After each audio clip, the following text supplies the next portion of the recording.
Hello, I'm Michael Glass from michaelglass.com, where we focus on making informed decisions about our financial future.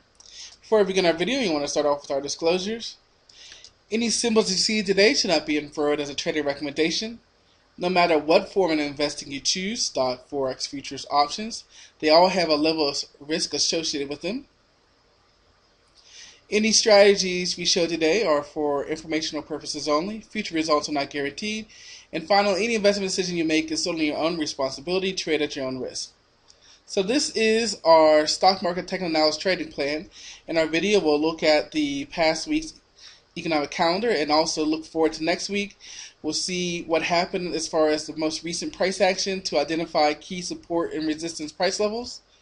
We're going to look at the charts of the market leaders, Apple, Google, Goldman-Sachs, Priceline. We'll take a look at those. We'll look at the dollar, gold, and crude oil charts to see if there's any leading sentiment. And finally, we'll have an education spotlight at the end. As we begin to look at the week that was, we can see that all three major indexes, the Dow Jones, the NASDAQ, and the S&P 500 all rose for the week. And the month of January certainly was a good kickoff for 2012 for the market. But more importantly, we can see that once again, off of good economic data at the end of the week, and we'll talk about that in a moment, but we can see that the NASDAQ has now reached its best level in over a decade. The S&P and the Dow Jones are now only at multi-month highs by advancing 2% this week. And the S&P now has had 5 consecutive weekly gains. We didn't have a lot going on across the seas.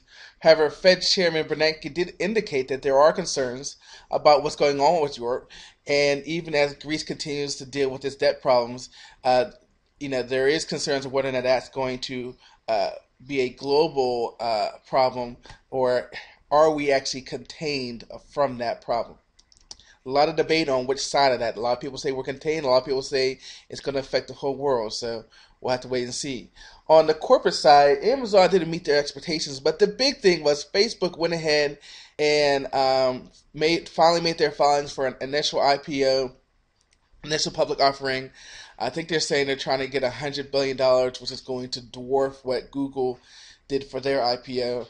So there's definitely a lot of enthusiasm and market buzz going on about the Facebook IPO, and all those workers who've been working for Facebook.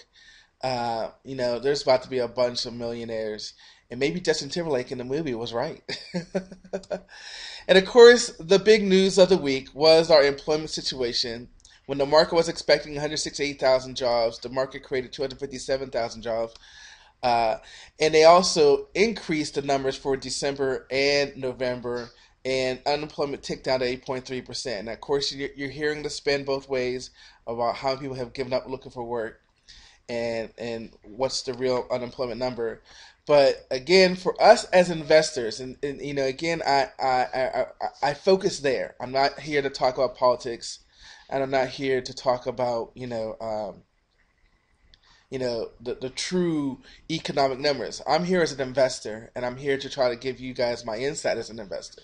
And as an investor, the market responded well to this. The market is at new highs, and we have to respond to what the market and keep our emotions out of it. I talk about this all the time. We'll talk about this at the end of the video. This is not about our emotions here. This is about our money. And this is about investing properly and making good decisions about our money. And the market has responded well to these numbers. So going into next week, don't really have that much going on as far as earnings. We do have Visa. We also don't have much going on the economic calendar. We have consumer sentiment on Friday. And so what this tells me is I may have to go over and take a look at what's going on our Forex economic calendar to see if, again, if Europe will take control, and if Europe's going to take control, that may pull the market back. It may, the euro-dollar relationship may change.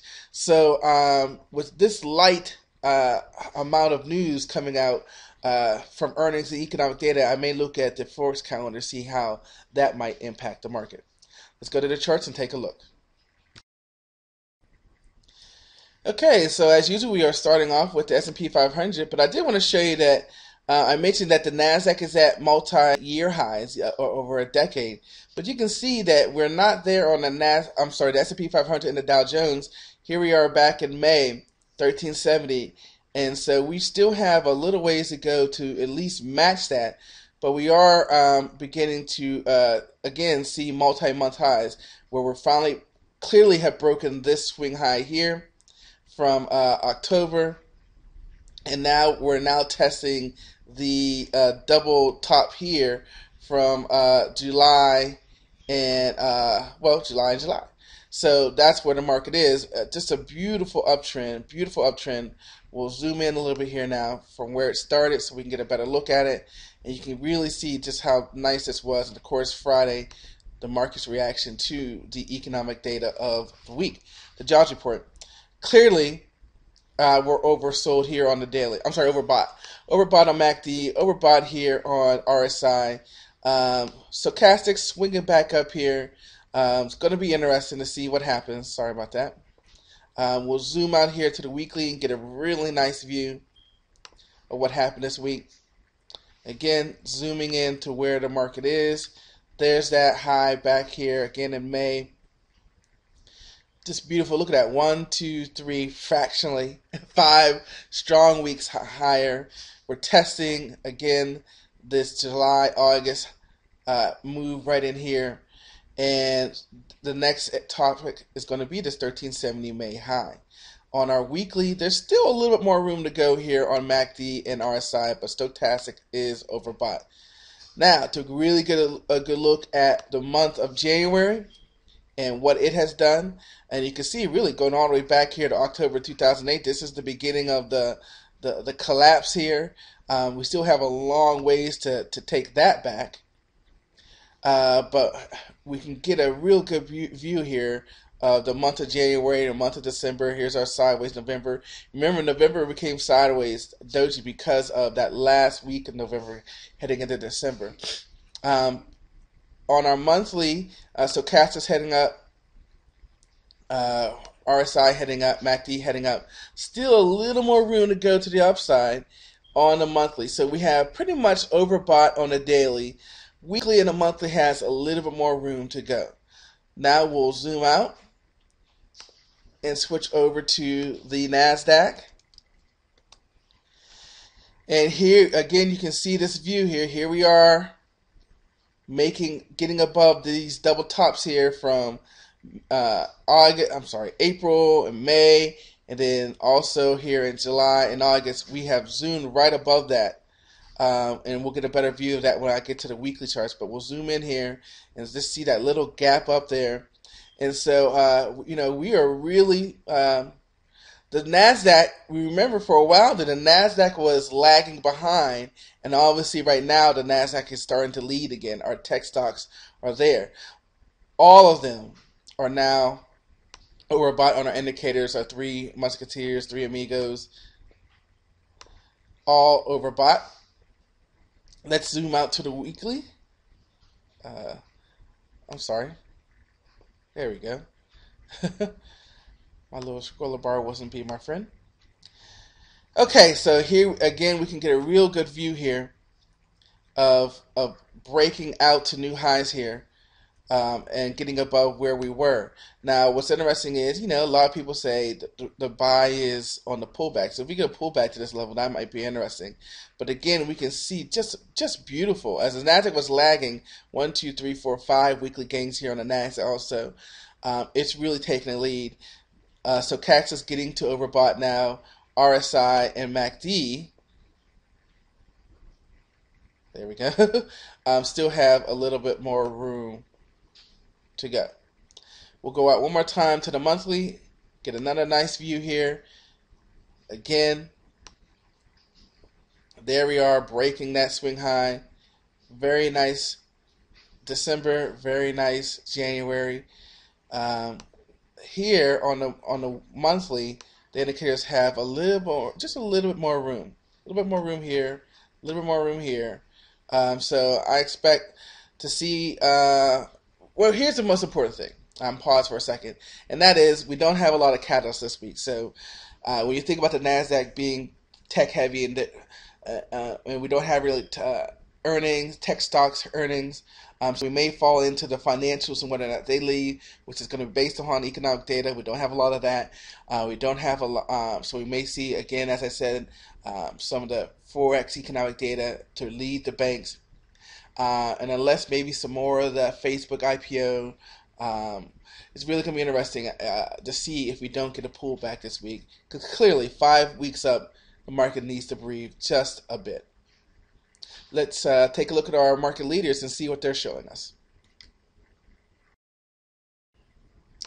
So let's go ahead and start off with Apple, looking at a daily chart of Apple, and we'll zoom on in here, and we can really see there's the Apple blowout earnings right in here. And we have held that gap up here, and now we're kind of going sideways as we made a new high here on Friday with the good economic data. We can see a point of control here at 446, and really what that does is it kind of matches up with what happened here. We gapped up, kind of pulled back a little bit, pulled back here another day, hung out here a little bit, so that's why I've got a line here, even though I have it at 444. But the point is, this is that market reaction. And so I expect to see, some type of pullback to test this gap one more time. They say all gaps fill. Overall, Apple definitely bullish. Amazon, we mentioned in our opening that they had disappointing earnings. You can already see the downtrend that it was already in. And then if we zoom in a little bit closer, we can see the gap down. But it got to basically where it was before, and then it basically rallied from there. So, I'll probably say sideways on Amazon. We'll switch over to Google. Google also had disappointing earnings a couple weeks ago after making a new high here. And we'll zoom in here a little bit, and we can see that it came down, tested the 200 moving average, and has made a nice move up. It's back in its range of 580 to 620. Our indicators have made that, cross where we've got the 20 crossing below the 50. And so we're kind of sandwiching here between the 200 and the 50. So we'll have to see here. So Google, I'm going to say sideways also. Goldman Sachs, the rebirth of Goldman Sachs. Obviously, long term, we're in a downtrend. But when we zoom in a little bit, and we can see that we're basically testing this swing high here from October. So let's go in here and draw that line for us.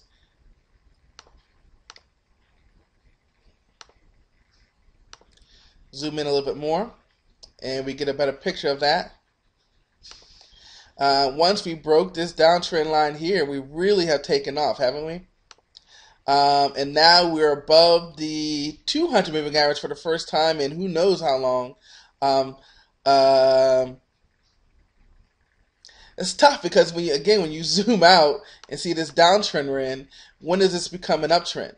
Well, for me, I'll say uptrend when we close above this. Here's our swing high. Here's a dominant swing high. If we get above that and come back and test it, that's when I'll say an uptrend. Right now, I'm just going to say sideways because we can just say we're doing this right now. I'm going to say sideways. Sideways up, maybe. IBM. IBM doing very nicely here.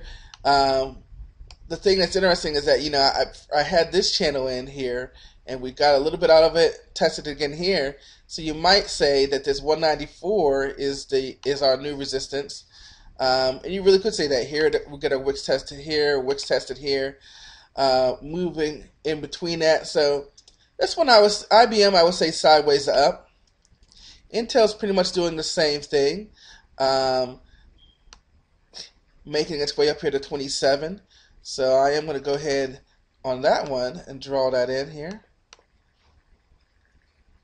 And Intel, I would say sideways up. A lot of sideways up here, right? MasterCard had earnings this week. And MasterCard, we talked about this double bottom here in this support area. And then MasterCard again had earnings. And you can see the positive reaction to that. And it's making new highs.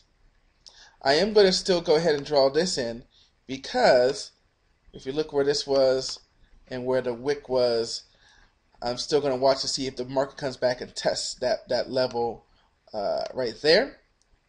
Netflix back in favor just a bit. But again, the issue here is wholeness.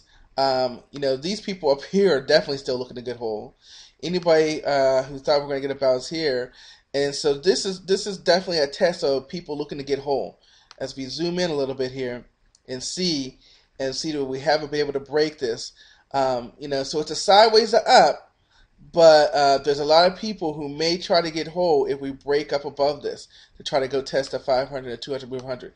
And what that means is they're going to be selling because they're happy to finally have broken even, let alone the people up here at the $200 price level. Sideways up. And we'll finish off with Priceline. And, we've been talking about this forever. Priceline just channeling in between here. So here we are back at the top, 550. And again, I would be looking to get short once we got some confirmation. But, this big channel that Priceline is doing, right now I'm just going to go ahead and say sideways.